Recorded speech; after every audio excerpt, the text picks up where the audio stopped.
Good afternoon. I'm Ken Williams here with the Tybee MLK organization, human rights organization for Tybee Island. And we're conducting our second interview with Mr. Mack Kitchens. We are doing a series of interviews centered on the history of African Americans here on Tybee Island. Our first interview was with Mr. Walter Brown Jr., who has a long family history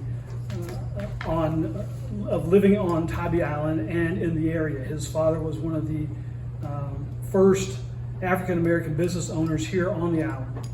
And today we're honored to be with Mack Kitchens, whose home, well, Mack grew up here on the island, so he has great knowledge of the history of interracial relationships here on the island. These interviews are part of our ongoing program of racial equity here on the island, sponsored by our city. And so we want to continue educating the public on our history, particularly our African American history. So Mack, I just want to say welcome, glad to have you here. I'm interested in hearing about life growing up here on the island, and also your home, your residence is on the site of a long-standing African American church here on the island. Yeah, So that's correct.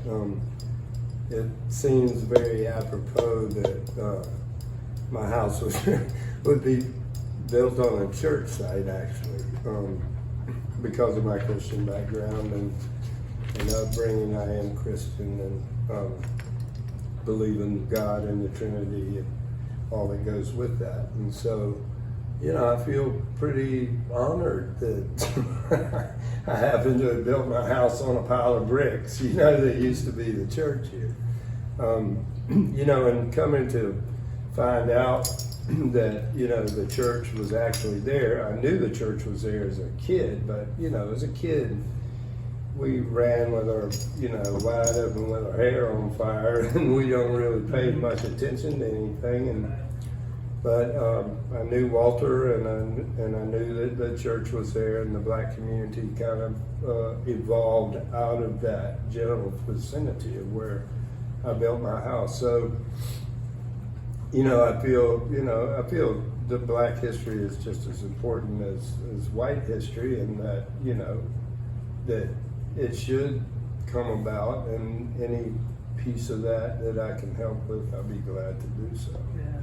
So all our history, regardless of our race, it's American history. It's community history. Whether it's Indian or American Indian or black or white, all the cultures that make up America. I mean, history is a big part of where we hail from.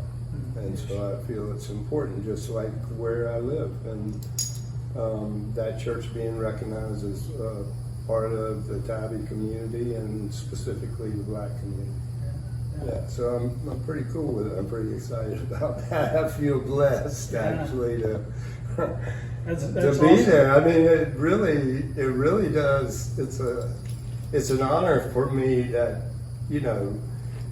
God would run me into that place of being, and especially after so many things that have happened in the past year or 2 years with equality for blacks and controversy, and and even the drowning that occurred, not quite a year ago, that there was a black and a Hispanic girl that I actually went out to get, and I just feel all of those things play a big role in where I am and what I believe and who I am. And so this is just one more facet of all of that has brought me to the place that I am in my life now, which in fact could be in the very near future running for council. That in itself will be an undertaking, because there's so many hot topics right now, SDVR being one of the biggest. But there are just a lot of issues. So Sure. you kind of try to take them, the biggest and, by priority. Sure. So I'd really like to hear your comments on really three major topics. One is what it was like growing up here on Tybee. The other, if you know any history that you can share about the church and your home, that property. And then what you just mentioned, where you see the community going in the future as far as racial and economic equity, Right. and some of the issues that you mentioned. So what can you? Well, growing up here was just amazing. I grew up down at the very end of Butler in 19th. There still is what used to be the old Amfico Club. Amfico Insurance Company owned it. It was a retreat for their employees, CEOs, whatever. My aunt and uncle bought that, and they were closely affiliated with the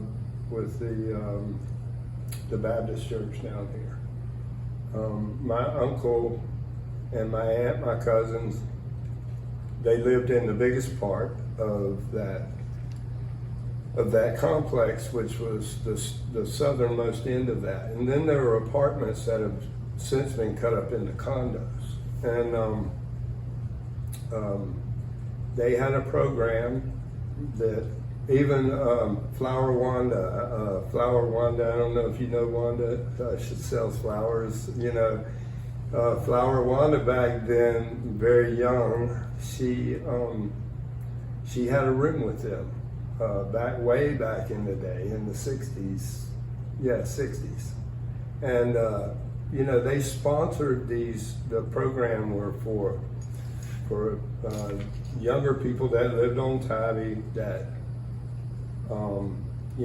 if they could walk the straight and narrow and hold a job, my uncle would help them with their finances, trying to get on their feet, and would give them a nice place to stay for a very minimal amount of money. And I do remember Flower Wanda being one of those people. That's the first place I ever met her. And growing up there, it was the most wonderful life. There was hardly anything down there at that time, and I can remember going to the beach, carrying some 100-pound Hobie surfboard that, my cousin had, and smelling the sea oats even now, talking about it, and the sun heating up the sand and the smell of the sea oats, and thinking that it was awesome life, fishing and surfing and swimming and skimboarding and on a piece of plywood at that time, that my grandfather cut out for me. But so I have a lot of roots here. My grandmother, she was in the nursing home. She actually passed when she was in the nursing home. My grandfather resided here as well, and I pretty much grew up with my cousins on the south end. Yeah. One of the things that Walter mentioned was just all the kids got along, played ball together, went out on the beach together. Did you have that experience as well? Yeah. Regardless of a racial background, it was all the kids just got along. Yeah, we all got in trouble together as well. I mean, if one kid walked off the cliff, we all walked off the cliff together. So. Yeah, and there are still a few people here that remember those times in the arcade down on 16th Street where we used to always, hang out, and Kitten's Corner and Black Lace Lounge, the strip joints, and Nicky Alexander, pretty much the godfather of Tybee during that time, and the fair on 16th Street, the slide. I think was at Spiridi's place, or what is it now, the Tybee Hotel. So I mean, it was a really great time growing up here. You know, and like I said, there's not, as far as the church goes and the Browns, you know, there were a few of the black families I knew. Old Thomas used to live on Wilson Street. In fact, he was married, and he had a little tiny cottage on Wilson Street, and he had one and his wife had one. So he could go to his house next door or whatever, you know, he wanted to do his drinking or whatever. But he was an awesome man, a really strong man. He worked a lot for people down here doing odd jobs and stuff. It was really, I felt a lot of sadness when Thomas passed away, and it's probably been, I don't know, close to 20 years now, you know, but I'd worked around Thomas quite a bit for residents down here. The Sutlivs, Dr. Sutliv and his family down on 10th Street, and the Powers. I mean, Thomas had a pretty good life himself, you know, but yeah, I mean, Walter was still alive when I came back here, and I want to say it was 93, I think. So I've been back to Tybee since 93. Walter was still alive then, and I actually think he was working then as well. So Yeah, Walter Senior, right? Yes, Yeah. Walter Senior. He had a masonry company, concrete company. I think he buried everything right there in that area that I live in, and you know, I couldn't dig a hole without hitting passing with bricks down there, you know, that were part of the church. But Well, now that you bring that up, I know it sounds like a very blessed life growing up, but then God has blessed you with the home on the site of the church. Do you have any history that you can share about the church there? No, except, you know, we just all knew it was there. I mean, even John Dow knows, you know, John and I, John from the water department, John and I served together as kids. I mean, even before he went to work for DPW. I mean, John has worked for DPW all his life. And so, you know, one day he rolled by and he was like, Mack, you know, that's where the old church was. And I got to looking around and I was like, yeah, it is, isn't it? No wonder I dug up all these bricks. So, no, you know, as a kid, you don't really take that in, and you don't really appreciate it until you get older and return back to your roots, which mine are definitely Tybee, you know. In fact, the run for council is about Tybee. It's not, I don't really have a dog in the fight, except for the fact that I'm a resident. I speak as a resident, not as a business owner. And my construction business is hardly not worth the paper it's printed on. If you try to sell it, you know, the license may be worth something, but other than that, you know, it's not worth a lot. But the community is. Yeah. You know. Where do you see the community going as far as, you know, racial equity, economic equity, some of the challenges that we're facing? What are the key issues that are on your mind? As far as racial equity, I feel like Julia and Pat are doing a tremendous job to bring that to the forefront and let it be known that there is quite a bit of history, black history, and that it needs to be shared to the public. So just like any other history, it needs to come.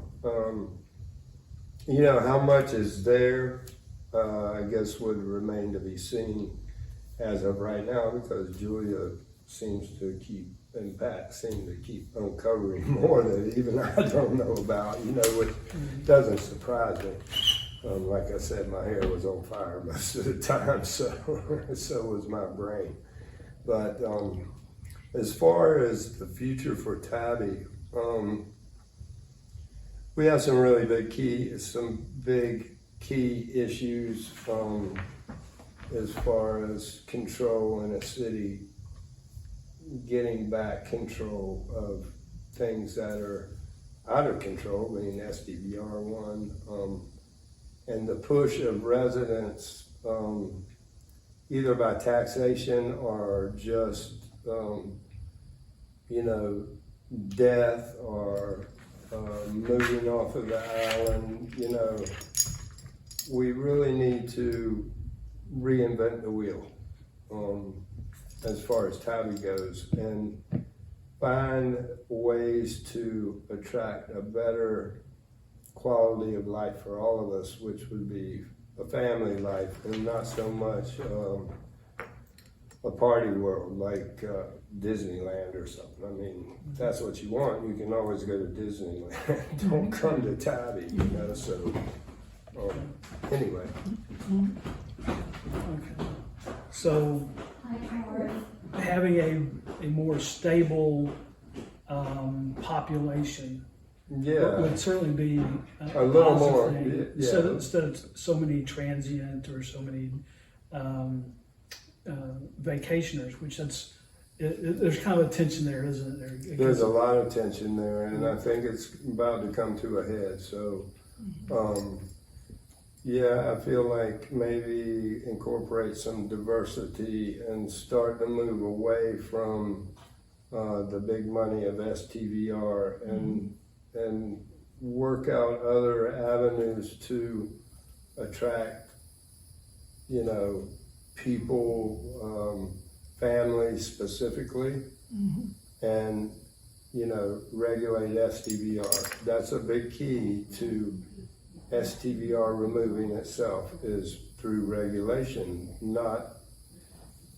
You'll never get rid of them, but you can regulate them and they can take care of themselves. And in the process, these investor properties coming up for sale should come up for review, and families will have a chance to buy, maybe long-term investors putting them up for long-term rentals, because we don't have any places for people to come and rent, to stay here. We need a workforce down here. There's no place for them to stay, and a lot of people don't want to drive or, embark in traffic jams every weekend. So it's certainly a very, very complex issue.